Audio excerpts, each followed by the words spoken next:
keep meaning to get a spark plug for this, don't I? I keep forgetting. Let me see if I can get the plug out. Let's do a start-up test. It's been a week, 2 weeks since the last start-up. Let's see how it starts.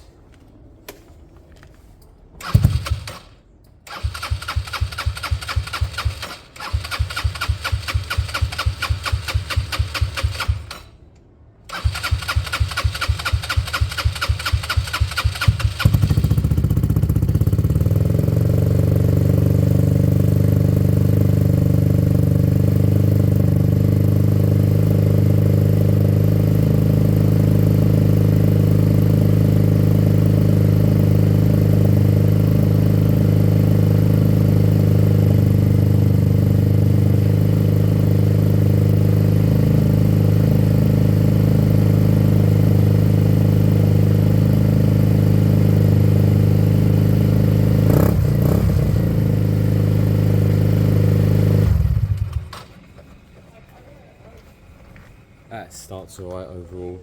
How easy is this caliper to get off? It should come up and out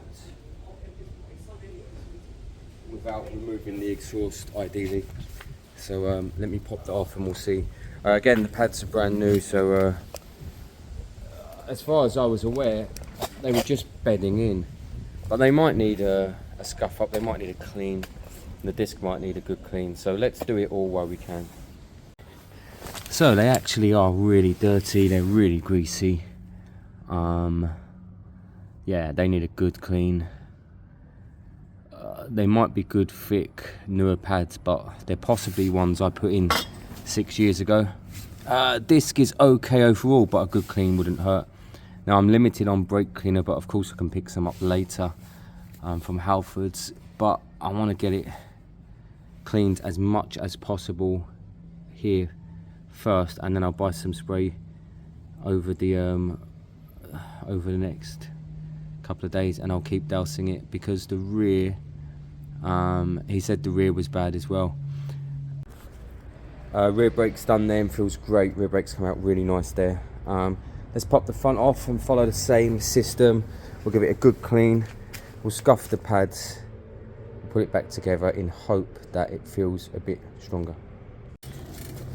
So this is actually the third time I've had the pads out. They're so big, they're so new, that the system just can't take it, it just can't manage it. So I've had to scuff them down and scuff them down. Now don't get me wrong, they're still huge, look. But they need to be in there comfortably and not pressuring the system before it's used, and that's what was going wrong. The lever was so stiff because it had no choice. Even now, third time having them out and scuffing them down with a real coarse sandpaper, it might be tight, but this should be it. I'm going to try and get it on. I'm going to force it on in the best way I can without ruining it, and it should be much better. I see no reason why it wouldn't be. I've got someone coming to see the Piaggio. That'll be fine. That should be a very quick, easy sale. If they buy it, they buy it. If they don't, they don't. It's no issues. I've got many people lined up to see it. And someone wanted to see the Cruiser, but was upset that it wasn't a twin 125. Them twin 125s are junk. The only good twin 125s is the Fee twin. What's it called? The Suzuki 125. The others are generally more hassle than they're worth. I do prefer a single cylinder on a small engine bike, but saying that, the guy wants what he wants. So Peugeot should sell any moment now. I see no reason why it wouldn't. Someone is literally on their way. It feels a touch better now. What I would want to do with it now is run it up and down the road a few times and hold the front brake on, let it heat up, let it bed in properly, let it all catch up. Rear's much better, front is a touch better, but will definitely get better now with proper bedding in, because I've scuffed it all down and I don't know if I've scuffed it down at an appropriate angle. So it needs to be run now and used, and it will bed in a bit better. So definitely some runs up and down, hold the brake on, get it going. I think that will pass on the next MOT, I think. I'm okay with the starting. The starting wasn't too bad at all. It kind of kicks over at first, and then it takes what, 8 seconds, 10 seconds to fire up. I don't mind that. I am going to pop the spark plug, buy a new one anyway, because it doesn't hurt. Or just give this one a clean for now. Let's see if that makes a difference. But yeah, overall, it's fine. Again, it will be 650. It will just do what it's meant to do at that price, really. It will start, it will get someone on the road for a year, and a year later they'll have to think about what they want to do. Do they want to put it back on the road, give it a bit of a service, or pass it on, let it go, or turn it into scrap again, which is what some of these bikes happen. People use it for the 1 year and then they kind of let it go, which is a bit of a shame, really. I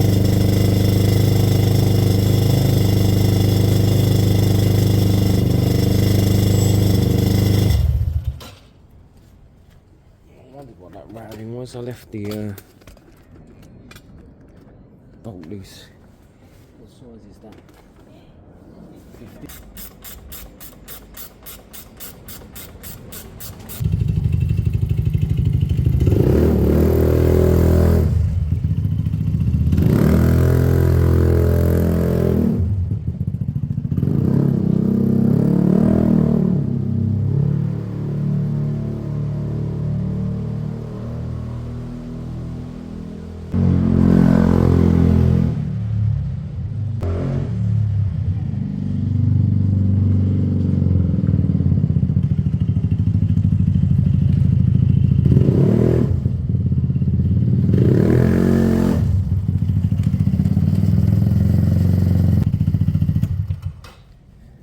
That is spot on. I wasn't sure I could achieve that fix. I wasn't sure if the new master cylinder was an issue.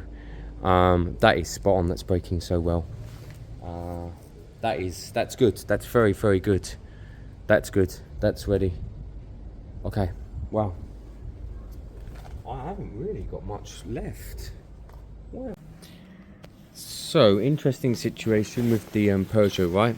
3 guys turn up. Nice guys. Polite guys. But I'm always a bit iffy when groups turn up to see things, bikes, cars.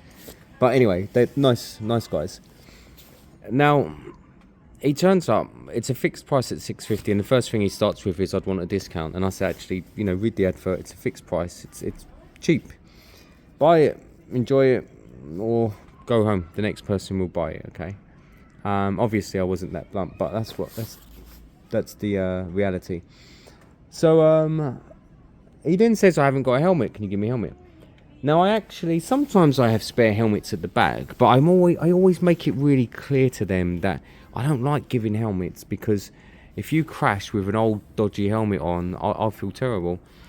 So I said to him, look, I'm not being funny, but you're not quite ready to buy this bike. You know, he's young uni student, not young, but, you know, early 20s uni student. And I said, what are you going to do for a helmet anyway? And he said, I've ordered a helmet for £10. I said, come on, mate. I said, seriously? I said, where from? He said, Temu. From China. Oh, man. I said to him, mate, it's not going to be UK legal. It's not going to be safe. I said, I don't even want to sell you the bike. I said, I said, the truth is, I don't want to send you away on a moped. And he said, in my own country, I've been riding this and that and so on. And I said, that's great. But at the moment in the UK, you're on a CBT, which you haven't done yet. You're willing to ride with a £10 helmet, a flip-up helmet and all. I said, I don't really want to sell it to you. So ultimately, long story short, I sent him away. I said, go buy a helmet. I said, go Halfords. Halfords have them on the shelf, 60, 70 quid, UK legal. Not the best helmets in the world, but safe. Go do that. And he said, well, no, I'll go and borrow my cousin's helmet. I said, look, you turn up here with a helmet, you can take the bike away. I'm just telling you, as a human being, you can't ride a bike on a £10 helmet or you know, with a borrowed helmet from your cousin. I said, you want to be as safe as you can be. I said, you might be the best rider in the world, but someone hits you, you bang your head. So I sent him away, and he said, you know, he really spent a long time trying to encourage me to throw him an old helmet, which I don't have anyway. And then he said, can I borrow your helmet? I'll bring it back. I said, come on, mate, that's my helmet. I've just told you we don't share helmets. It's not helpful. It's not right, blah, blah, blah. So I have sent him away. Now, he says he is going to come back around 8 tonight, but I said, look, I don't mind. If you do, you do. You don't, you don't. Let me know, though, just so I can let others come and view. And part of me was debating here, was it my responsibility? Originally, no joke, he was going to push it about a mile home, and I said to him, but you're not allowed to. I said, look, legally, you're not even allowed to push it. You have to have a helmet to push a bike legally. That's the truth. And he goes, yeah. I said, I'm telling you, it's legally. If the police pull you over, you ain't got a helmet, they'll do you. You'll get points, and you'll lose your provisional. So it's a bit long-winded, but ultimately I haven't sold them the bike, and they had the money until they come back with a helmet. Now, the truth is, I don't care what helmet he brings back, because traditionally I don't check people's helmets. It's not for me to do. But he needed to have a helmet, and then hopefully he heard my words that wearing a Temu helmet for £10 is not going to be safe. So there you go, there's the story. I've kept the bike. I'd rather not have a sale than have a dangerous sale where I'll be thinking to myself in the future, shit, did I mess up by doing that? Hey guys, how you doing? I'm in a SIP van. I'm taking the Benelli up to MOT today. It should pass it. He didn't do it last time on brakes, but I've done them now. They were really glazed. They were brand new pads, too thick for the caliper, so you couldn't get any bite at all. And glazed as anything. It just needed all cleaning. It needed scuffing down, sandpapering down, cleaning a lot and putting back on. And they're great now. I uploaded a video yesterday showing me setting top dead center. When I was editing the video, I noticed my mistake in the edits, and I chose to pull it up because it's so important to show mistakes. It is something I thought you had a false top dead center. I thought you had the piston just missed the top, but in reality what I was talking about was a multi-cylinder. You have to make sure the piston that should be timed with top dead center is at the top. So yeah, so I'm curious now. I'm dyslexic, so I get a lot of things mixed up on the spot, but I'm curious now as to if I have spent the last however long thinking a single cylinder has a false top dead center on rotation, and that I've just been getting lucky every time I've set it up, hoping it's in the right rotation. Really interesting. A couple of you noticed it. It's good, great, notice it. I love that, because actually I could be spending time checking that, and now I know for sure that there isn't a false top dead center, except for, of course, once the valves are actually attached. Once they're attached, it's a different game. You have to make sure the valves are in the right place to for top dead center and for adjustment. And someone said it's springy, maybe Stephen, maybe you said it has to be in the right adjustment for setting, but at times people set it the top end 180 degrees out, so it all gets a bit confusing. Ultimately though, when you do it, it's not that confusing. You set the marks up, but I thought it was important to acknowledge that we make mistakes, and the kind of mistake that doesn't hurt anyone, it isn't an issue at all. The kind of mistakes that can hurt people is something I worry about, but that's not one, and I don't think I do many like that. The Benelli's my last real project, kind of. It's another 650 bike. I just sold the Peugeot Tweet for 650. I sold something else for 650, did I? Or was it that 1200 Chinese thing from Wales? I'm sure there was another. Oh yes, there was the Chinese Cruiser 125. I sold that for 650. This is the third 650 bike, and I've been trying to work out, why I'm doing the 650 bikes. And the truth is, I sometimes feel like I don't do enough.